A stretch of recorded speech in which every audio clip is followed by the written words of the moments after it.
All right, teammates. We are back once again. If this is your first time listening to the Move Swiftly podcast, welcome to the number one show on innovative teamwork. Great to have you. Looking forward to having you back for more. To my regular listeners, you already know what goes down when you hit the play button on this show. Whatever you may be going through, whatever challenges, difficulties, whatever may be going on in your life, we are here to indirectly tell you you are not going through it alone, and you do not give up on whatever it is you're going through, because there are people who have been there and done that and are here to serve you in a way that you need to be helped or be served and things like that. So all that being said, today I have a Mr. Rob Tracz, right? And he is coined the phrase prime performance. And you guys know I do a lot of thought leadership work. I have been in the business for a couple of I still consider myself fairly new, but I've been in it for got some skin in the game. I'm telling you, Rob, I have not heard the concept of the term prime performance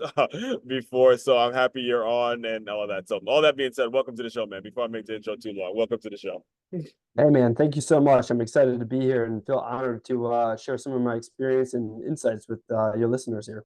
Yes, and like I said, I mentioned, some of the work you're doing now with Prime Performance, but I want to take you back a little bit and go back to your background, because there's a lot of synergy that we have in regards to some of the things that we may have learned as high school football players. And it's crazy to think about it, because I'm out here in West Palm Beach, and my high school, I grew up in Maryland, and they actually just played a game in Miami. So I got a chance to see them this past August, and I got a chance to see how big the program is becoming. And I talked to the guys and all that, and some of the people that coach me, and we were just kind of reflecting on how much you learned during that time. So I'll give you the microphone for a second to talk a little bit about your background, the things that you learned, and how it kind of shaped you as an adult now. Yeah, I'll take it back a little bit before Mm-hmm. high school, if you don't mind with that. Please. Um, yeah, actually, I was born just outside of Philly and lived there for a while until parents got divorced at a super young age. I Hmm. was bouncing around a bunch of different schools, like the early grades, like kindergarten, first, second, third, fourth grade. Oh, Um, and as you can imagine, shifting schools every year, it makes it pretty difficult to make friends and let alone maintain any friends too. absolutely. So come like fourth grade, all I care about is just like video games, because that's all I got. So I got video games. It's just me, my mom, and my sister, Hmm. and we find ourselves plopped in this small town upstate New York called Highland. And my only friend really was this little kid named Sean Caswell, and he liked video games and played like Madden and all the stuff back then. Hmm. But I never actually played football.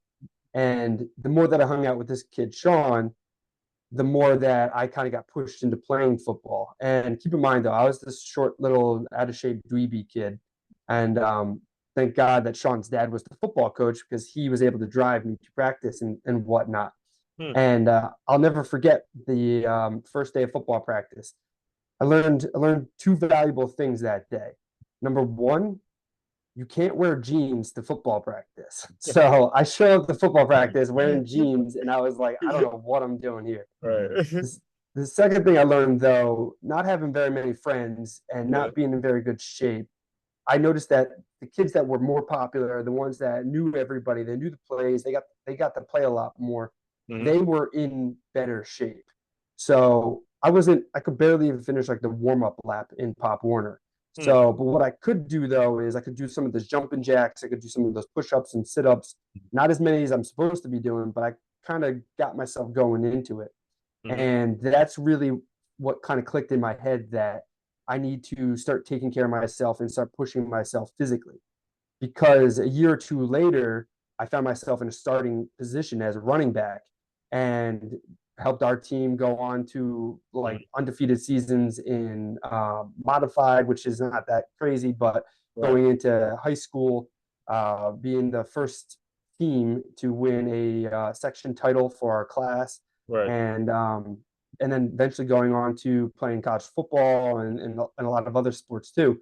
Right. But that simple act of pushing myself and getting active and moving myself Hmm. allowed me to choose the discomfort of putting it ahead of time which Yeah. then brought over to football, wrestling, lacrosse, and eventually rugby and Hmm. a lot of other sports where I became a leader in all those different Hmm. teams and winning different championships, the state championship in rugby, and a bunch of other things too. So Hmm. that football taught me the discipline, it taught me the grit, it taught me the socializing, the teamwork, the bringing everybody together, the becoming more intentional with what I'm consuming kind of thing, Hmm. and all those other things.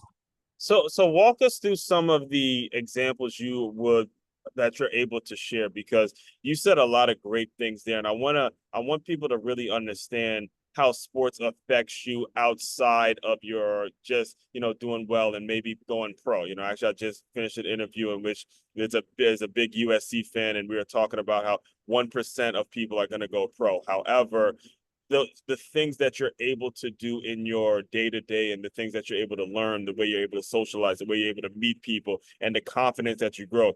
You, like you just mentioned, came from a broken home, and you were able to really, I mean, it seems like it really didn't affect you as much when you started to see the confidence, or you started to build some confidence in sports. So how were things for you as you were going through school, and you start to, like, what examples can you share in terms of how things were going for you in school as you're starting to become kind of known as a sports guy? Yeah, I kind of breezed past it briefly, but yeah, as soon as I started getting in better shape, I started Yeah. playing a little bit more, and Hmm. then that little bit of playing time started to get to a little bit more attention from everybody else on the field, on the Yeah. team. Then the better I got, the more time I got to play. The more Hmm. time I got to play, the more the other guys on the team would want to hang out with me outside of practice, outside Yeah. of the games. Acceptance. Yeah. And the more of that happens, the more birthday parties I got invited to. So as a Yeah. young kid, in order for me to be able to go to birthday parties, I had to make sure my grades were up. Otherwise, I couldn't go. So Yeah. just the Shout out simple to fact mom of on that me, one. Shout out to mom and yeah, dad on that for sure. definitely. So yeah, so I needed to make sure that my grades were still up there too, Right. and then that just kind of pushed me. Mhm. That same grit, that same discipline of working hard Mhm. went to undergrad, and then undergrad graduated, and then I was like, okay, well now what? And then I Yeah. decided to go back to school for grad school, and everybody was out partying on Friday, Saturday nights, and I was in grad school, and I had to work through grad school, so I didn't have the time necessarily Mhm. during the day to get my studies in. Yeah. So I would bring my buddies to the bars at like 8 or 9 o'clock at night. Mm. I would go home, go to sleep. I'd wake up at like 3, 4 a.m., pick them up from the bar, drop them off at home, and then I would do all my studying and catching up on my homework from like 4 a.m. to like 8 a.m. And then I'd go to work and then internship and then so on. So Yeah. I got that discipline Mhm. from From that. football, from wrestling, early morning workouts, all Mhm. those things. Yeah, you actually beat me to it, because I know, because I played at Stony Brook. I know a lot of people that actually transferred from Stony Brook to Cortland, and actually I think my coach played.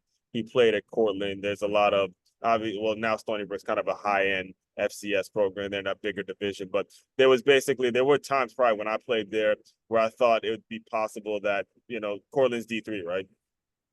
They just won a D3 national championship Yeah, last that's what I'm year. saying. There'd be times where Yeah. I felt like they would beat several FCS programs, because nowadays, what I've learned having gone through the system, that whether it's D3, D2, or FCS, college football is pretty much college football. And when you get a powerhouse Division 3 program, you're gonna have some FCS talent on that team. It's just not have as much depth and all that. But I'm bringing all that up to say, the likelihood of you playing in the NFL was probably not there when you're in Cortland. So during those years, how would you describe kind of the way it ended and that next decision? Because I could tell you, for me, it was, man, the beginning of the season when I realized, look, I'm not going to be starting. I was just looking around and said, man, I played this game since 7 years old. And I almost get teary eyed thinking about it now, where I realize this is it, man. I got, I got nothing left to give as a player, and I have to figure some shit out for what it is I'm going to be doing once this game is over. Can you kind of describe that moment? You had already mentioned, you went to grad school and all that. What was that transition like for you? Yeah. So when I was playing football, I kind of knew this is probably going to be the end of the line Mhm. for football at least because of and like it wasn't even a big program, but still like the morning lifts and like having to go to the position meetings and then full Right. team meetings and then actual practice and then having to work after practice and then schoolwork, all that stuff became a lot for me. So when I retired from football, Mhm. I shifted over and started playing rugby because I thought this would be a little Oh, less cool. serious. Okay. Mm. Yeah, which it ended up not being. And then that still became it became a different thing because it was still the pushing ourselves hard and Mhm. being competitive on and off the field, still socializing, getting together, and that family aspect. Because you remember, like I was saying, like my Mhm. family was broken at an early age. So Yeah. leaning into sports, once I found my sports family, that Mhm. became my new family. And going through shifting to college, trying to create a new family there, having all these other distractions going through me, I lost that part. Mhm. So when I went to grad school, I was like, all right, well, what do I want to do? Originally, I was going to get into nutrition and be a registered dietitian, Mhm. but my one of my mentors from an internship was telling me, hey, you want to be a coach? Go back to school, get your master's in exercise science, Hmm. and you can learn the most of the nutrition stuff on your own, enough to kind of help people. Hmm. But if you're looking for the team, if you want to be helping others and you want to be around sports still, you need to Mhm. be a coach. Mhm. And that's why it was an easy thing for me because I was able to stay in the gym where I grew up, Right. working out all the time.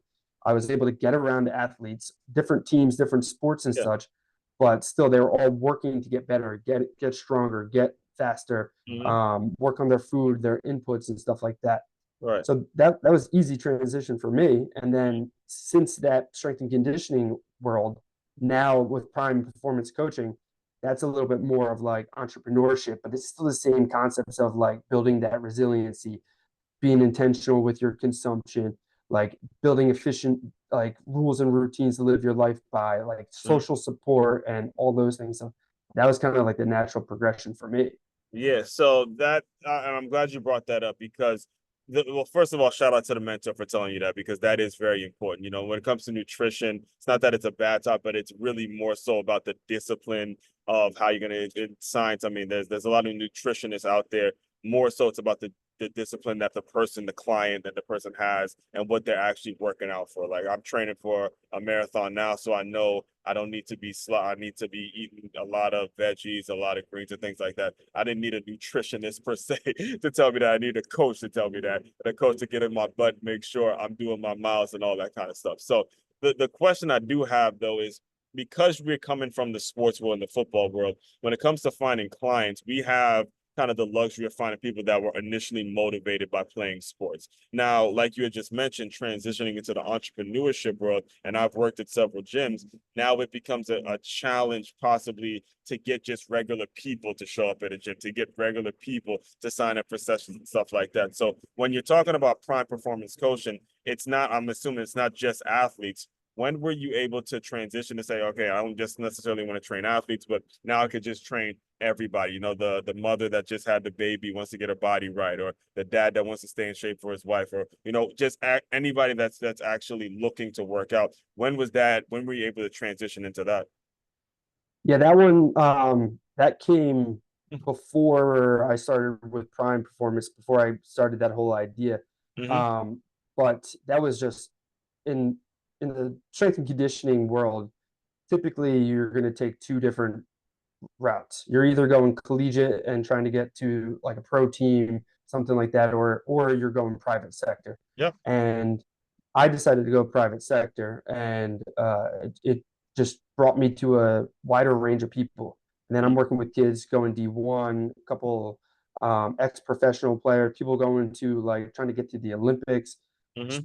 high level guys, Right. and putting in a lot of work, putting in like actually genuinely caring too, Mm-hmm. because it's not just like, hey, got to get their bench up, got to get that stuff up too. It's like checking Right. in, making sure like, yeah, are you actually getting the sleep you need to? Are you doing Yeah. this? Are you doing that? Like, Mm-hmm. how do you expect to be doing this and that if you're doing X, Y, and Z?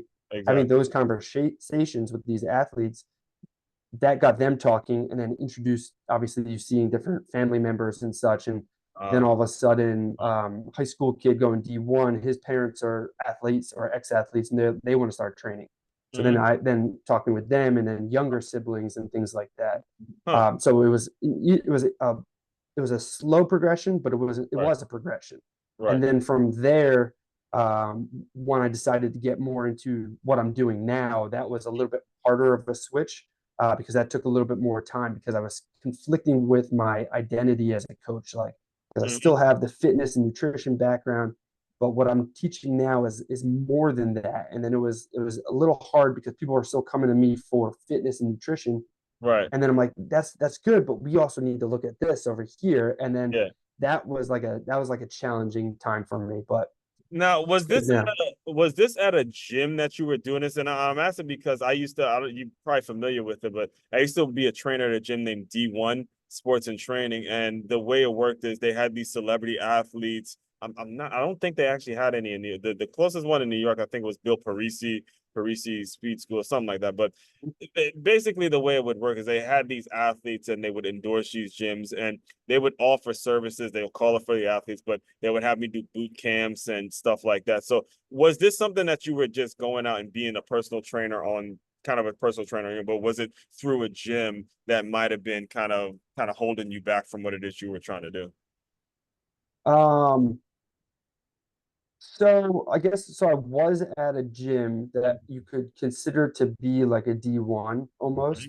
But it was much smaller. It was not a it was sole gym, not a franchise or anything. All right. Um, but we were in a pretty decent area where there was a lot of parents who were involved with the kids, and the kids were motivated to drive to get Mm-hmm. forward to the next level. So it was about being human and having more conversations. So like when Yeah. the parents are there to pick up the kids, or when the kids are back from college, is Got it. having those conversations, checking in, making sure you're developing those relationships. Like, oh, how is your mom? What's going on? Blah blah blah. Because Mm-hmm. that gets carried back, and I think it was just the communication was what really helped Right. like broaden the client base. Yeah, it's amazing because even as I'm sitting there talking to you, I'm thinking back to how you grew up in the broken home, how you grew up, and now you're able to kind of empathize with other athletes that can be going through the same thing that some of them probably use it as an excuse. Oh, dad's not in my life, this, that, and the third. But you're able to speak to them and say, hey, what time are you going to school? What time? And I'm bringing all this up because you eventually transition into becoming a speaker, with keynotes and hosting workshops and things like that. So talk a little bit about how you were able to, first of all, develop the confidence to be a public speaker. Because actually, the previous guest I just had on, we were just talking about how most people would rather die than actually be a public speaker. So speak on when you actually decided, all right, look, let me transition all the work I'm doing, and now I'm going to address audiences and speak publicly and be very open and vulnerable about my story and all that good stuff. Yeah, yeah. I think I saw a statistic the other day that was like public speaking was the number one fear, and Number then one prayer.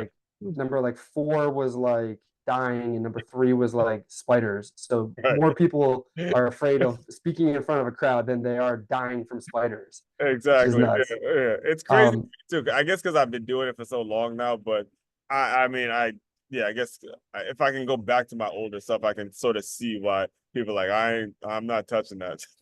yeah. I mean, I think it's just I, I I always found myself in like a leadership position for Mhm. sports.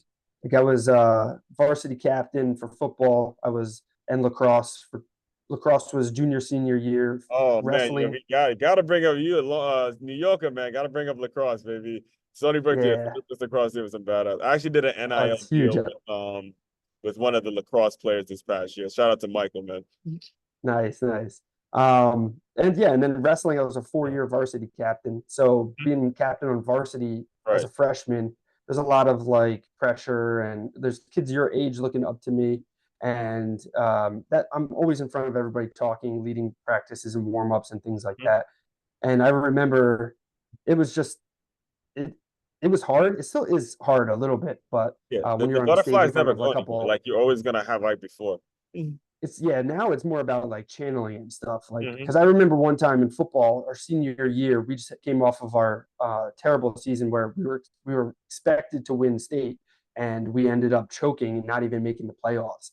And so we came in my senior year, and now nobody's talking about us. No one's like, there's no hype or anything. We Hmm. lost the game, and then like everyone's dragging their heads and everything. Mhm. And I remember coach brought everybody in. He's like, okay, let's start practice. And I was like, no, no, no, no, I got to say something. So I brought the team in and I'm just like, I didn't even know what was going on. I basically blacked out. And I've got kids now coming up at like weddings and such. They were like, Rob, I remember that one year when you brought everybody in. And I Wow. was just like, geez, that was nuts. Yeah. But that's so speaking has always been like something that I guess I can do. Yeah. But yeah, the nerves don't go away. You All right. channel it as excitement, and then that kind of motivates you. And once you Mhm. really know what, and are passionate about what you're talking about, and you're not trying to Mhm. recite anything, because when you recite something, then you're going to have that pressure of, oh, I meant to say it this way, or I should have said it that way. Mhm. When you just kind of flow and it comes from the heart, it's so much easier. So when it comes to actually what you speak about, and I was looking before we started recording, I was making sure I checked out your. I do my research for you listeners, regular listeners. You guys already know I do my research on people before they come on. You actually have a system, like a process that you go by, like a curriculum that you go by. Can you kind of share a little bit about how you came up with it and how it ultimately helps people get where they're trying to go? Yeah, yeah. So the whole system, I break it down really easy. It's just like you might recognize this: look good, feel good, do great things. Oh man, Deion I did Sanders the said same thing with. I something mean, similar. so I'll break down just because you said I have to tell you how I came up with Swiftly, right? So you know how you had the skilled guys, right? That's Yeah, S. Skill guys, that's our wideouts, our DBs, our running backs. Well informed is WI, that's linebackers, quarterbacks, tight ends, the guys that need to know a lot of different things. Front team is basically the O lineman, D lineman. So it's Swift. All right. So to be great at one of them, you have to add LY. That's lift yourself. So if you're a quarterback, you got to be just as fast as the receivers. If you're a lineman, you got to be faster like a tight end and stuff like that. So that's where the whole Swiftly acronym it came from. When I'd be at practice and they'd split us up into group A, B, and C, and they have us run together. And you see certain guys that were B group running with A group, and it was all football stuff. So I'm glad you said that because of how much football actually can. I mean, and it seems like it was just like you. It's like I woke up and realized, holy shit, this would work in business. So anyway, go ahead, go ahead. I'm excited for you to share this, man. I didn't know this. yeah. Well, I'm glad you dove into that too, Yeah, because I was looking at your profile and I saw the plus LY, and I was yeah, like, oh, that's interesting. I wonder what that's for. all right. So So that's now good. you got it. Yeah, that's it. Yeah, so I guess let me kind of like fast forward when I Mhm. was in that one gym, private sector. Basically you get the taste of entrepreneurship. So you get the scheduled clients, you get to work with who you want to, you get to work as many hours as you want. I thought it was great. So I scaled my book of clients up to 60, 70 hour like work weeks. So I'm working like 10 to 12 hour days, 7 days a week. Yes. And that went on for almost 3 years straight. I'm talking like Christmas, Yeah. Thanksgiving.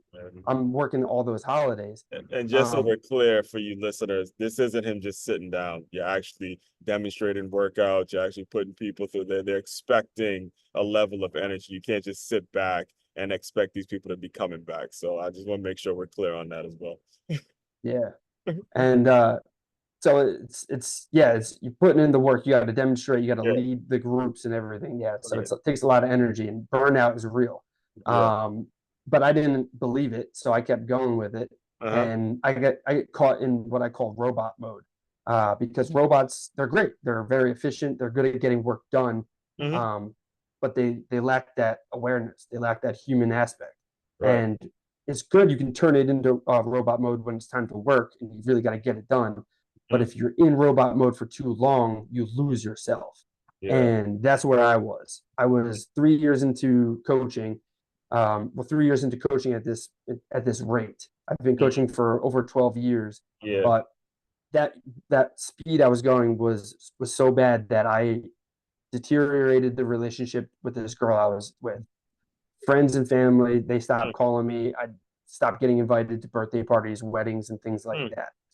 And I was missing out on crucial experiences, Yeah. ones that I'll never get back. Yeah. Specifically, my dad having pancreatic cancer. Oh my God. He called me. I have his voicemail still, and he's Mhm. like, "Hey Rob, I got something serious I got to talk to you about. Give Mhm. me a call." And I knew it was bad. Find out it was stage 4 pancreatic cancer. passes away like 6 weeks later. Totally healthy before the phone call. Boom. And I was working, and I was actually driving from Connecticut down to Philadelphia to be by his bed while he was in hospice. And then I would drive back up to Connecticut to train clients, work all day, and then rush back down to Philadelphia, just like praying that he wouldn't pass away while I was in the car or at work. And and I didn't even let it phase me. As soon as he passed, I took a day off, and then I took a day off for the funeral, and then I went right back to work. And I went like that for like about another year Hmm. until it was a holiday weekend. People were traveling, barbecues, stuff like that. And I was sitting in my apartment in the dark on a Friday night because I was trying to fill my schedule for the Hmm. weekend, because that schedule was a distraction for me. And that Yeah. without that distraction, I opened up that room for reflection. And Right. in that reflection, I was like, what is going on here? Like, Hmm. this is not who I'm supposed to be. Right. And from that point, I was like, I'm not dedicating enough time to my own training. Right. So because I'm getting weaker, I'm getting softer. My energy is being sapped down. I can't hold up this level for all my clients all the time. I'm isolated and alone. There's nobody to be with me. Now that I do have a free weekend because everyone else is away, I'm by myself. Hmm. And terrible eating habits, like just all total mess. Hmm. So I was like, what do I got to do? And that's when I went back to what's worked for me over the years, Hmm. pushing my comfort zone, getting serious with my training, being intentional with my consumption, not just my meals and nutrition, but also my media too. So like the books, the music, the TV shows that I'm watching, pay attention to what I'm consuming in that realm, and make sure it's motivating, educational, and uplifting. Hmm. Then I need to get clear with what I was doing because I was just working to fill my schedule. I had no goals or anything. I was making money, but I didn't have any time to spend any money. Right. So I needed to get clear on my goals. Then I needed to optimize my habits, my schedule, make sure that I have free time for myself so I don't burn out and crash. Hmm. Then I can look at what's my support system. I I have a framework that I talk about on stage, my team Right. triangle. The top of that triangle are the coaches, the Hmm. mentors, role models that you would look up to. So who am I trying to model after? I didn't have a guide. I was just working to make money. I don't have anybody that I was trying to reflect after. Hmm. Next tier down is your captains. So who's your support that you can lean on? I didn't have anybody. Everybody's all gone. I kept telling everybody, no, I have to work. Family's gone, girlfriend's gone, friends are all gone. So I Hmm. needed to rebuild that. And then finally, the crowd, they're watching from the stands, but they're still there cheering you on. And I didn't have anybody. I just had my clients who were around, but they were in the crowd. So they were never my clients were there. They wanted to help me, but they didn't want to like guide me in the right Right. direction. Right. They're well, the clients they want to get in shape, so they have an agenda for being in your life. So I totally understand what you're saying. Yeah, if I'm not there to train them, Mhm. then they're missing out, or Okay. they're working with somebody else or whatever it might be. No. So they still want me around, but they want me to take off everybody else's time. They want me there for their time. Exactly. That was the difficult part. That is kind of the trade-off of being a trainer is the clients, and I love all my former members, former clients love, so don't take this the wrong way, but they have an agenda for being in your life. They want to get in shape and they want to be great. So, first of all, I do gotta, commend you and give you my condolences on your father. Thank you for your vulnerability and sharing that. And I think the message needs to hit home with every man that's listening. You got to shut it down. You can't let work be the thing that defines you. You can't do it to the point where it's starting to affect the relationships with your family. And we as men, we need to come to that. All right, we got to come together and stop letting work be so dominant. And it's clear to me that you were able to figure that out. So as you go out and speak now, and you speak to people that are virtually going through a lot of the same things, what has been, and I was watching your speaking reel before we got on this, but what has been sort of the takeaways that they're getting from your speech that will kind of guide you into what's your next role or what's the next thing that you're going to be doing? Yeah, the takeaways, it kind of varies on the audience, Hmm. and depending on what they're looking for. But the main things is getting to a point where you can look good, feel good, so you can finally do some great things. And people who are listening to this, they're probably pretty driven. They're probably athletic in the gym. They're probably pretty Yes. resilient. Mm. And they're probably intentional with what they're consuming. If they're listening to great podcasts like yours, they're probably Right. listening to good books and other things as well.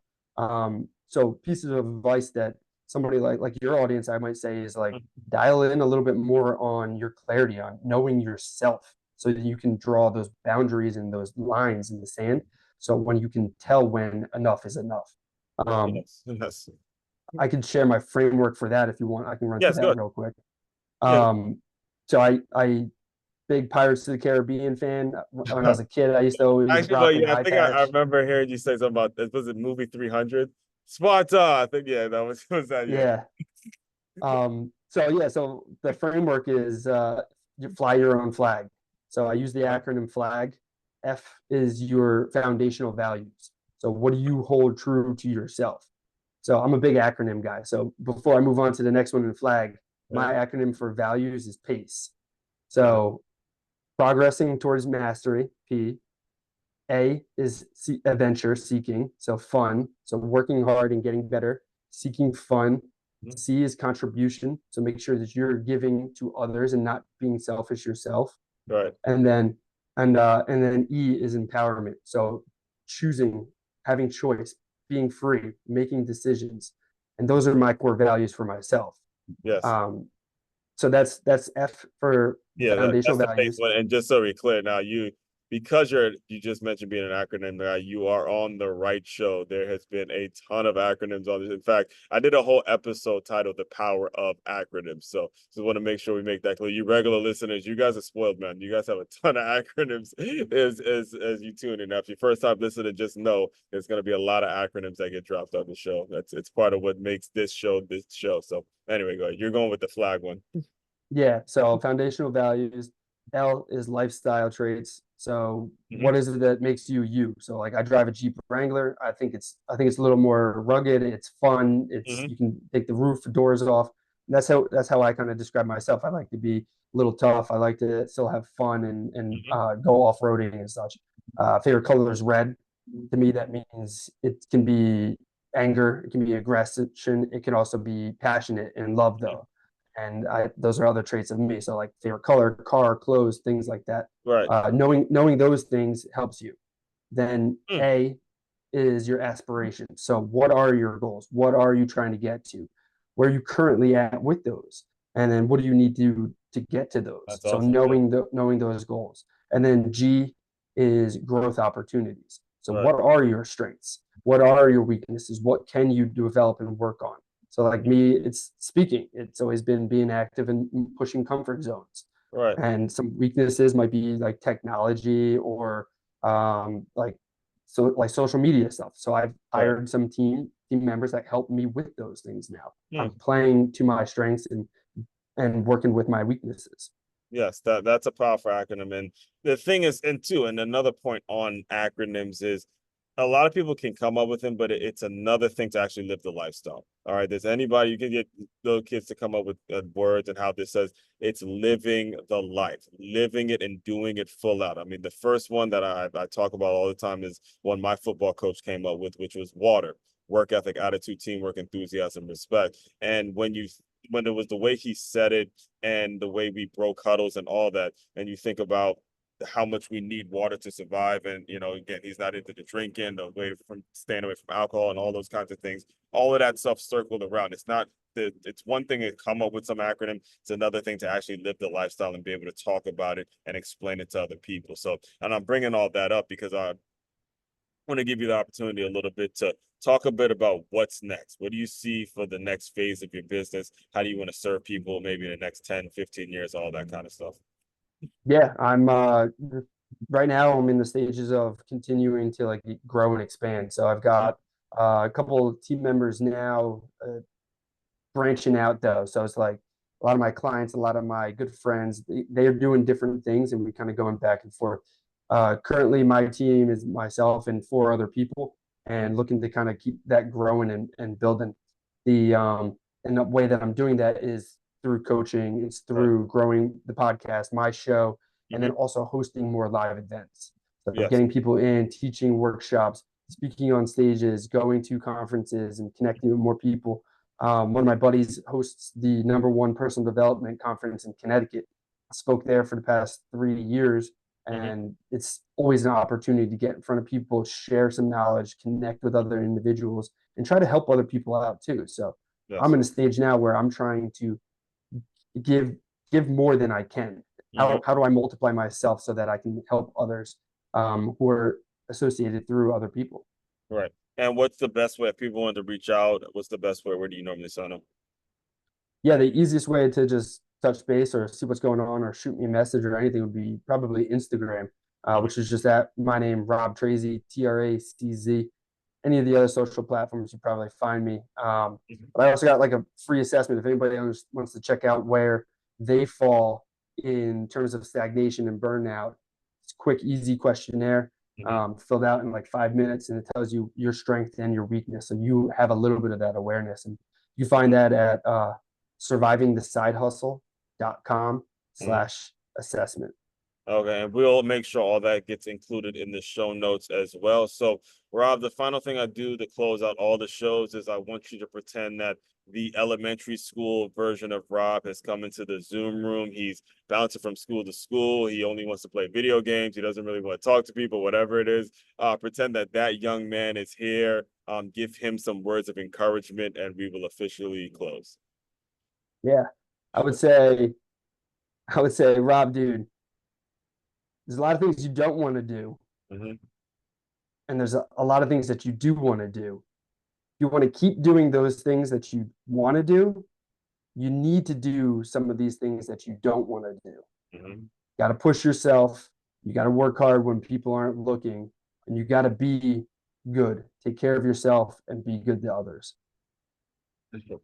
That's it. And as regular listeners know, the reason I close out the show with that question, because if you are that person, if you are actually the person that he's talking to, we're here to help you. We're here to push you and understand that even though it may feel like you want to give up, maybe so easy for you to just kind of throw in the towel, don't you do it. Don't do it. All right. There's so much more life that you can live, so many great things that you could be accomplishing with yourself if you just take it another day. Just go another day. That's all we're asking. One more day, one more day, one more day. You stack that up. Eventually, you just start to pull yourself out of whatever tough situation you're in. So, again, Rob, appreciate the work you're doing, man. I'm so glad we were able to connect and stay in touch and all that good stuff. Everyone out there, fellow teammates, continue to move swiftly.